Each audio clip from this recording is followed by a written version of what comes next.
a lot of people are prioritizing making advances in their mental health now while they have the downtime, and I think that's incredibly smart. And a lot of people have been asking me, how do I take advantage of this time in quarantine to actually make sure that I'm making gains on my mental health and that I'm not causing myself to fall further into a pattern of anxiety or depression. So I'll share with you 4 specific steps I think you can take immediately to start to improve things even at a greater rate. The first thing would be, you want to make sure that you create concrete goals for yourself. And mental health is not necessarily an area where a lot of people create concrete goals. They think to themselves that they want to feel better or they want to have a higher quality of life, but they never get very specific about what that means. So for instance, are you sleeping 10 or 11 hours right now and you want to cut that back down to 7 or 8 where you think it belongs? Do you just not have energy throughout the day? Do you have a lot of racing thoughts? Are you having difficulty sleeping?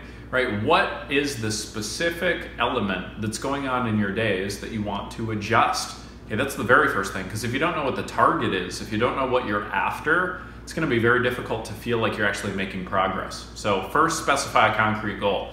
Second, what you want to do is you want to review in the past what has worked for you before.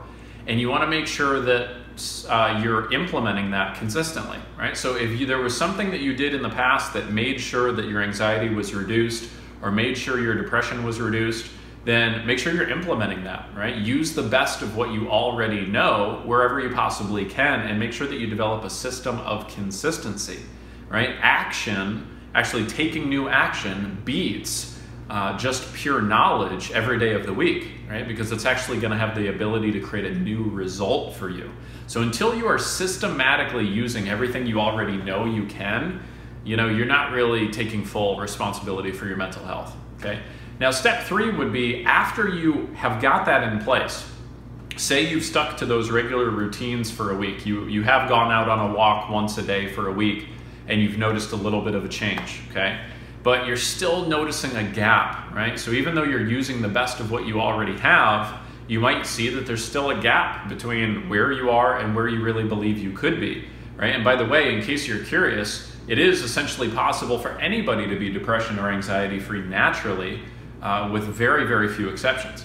So is that a gap for you, right? Even if you're using all the coping strategies you have, is there a gap between where you believe you could be? So that's step 3, notice what those gaps are. Step 4 would be potentially get some assistance, right?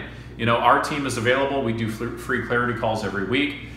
You also, there's plenty of other resources available. It's not like our team is the only option available to you, but what you do need to get clear on is that unless you actually get new input and start to utilize new tools and new tactics and strategies to close that gap, it's just going to remain that way. Nothing gets better on its own, mental health especially, okay? So absolutely make sure you're getting clear on your goals, you're implementing the best of what you know, you're noticing the gaps, and then you're getting assistance concretely to fill those gaps wherever they exist. So curious, leave your thoughts below. What are you going to be doing to take control of your mental health during the downtime that you have at the moment? Okay, very excited to hear what your thoughts are. Take care for now.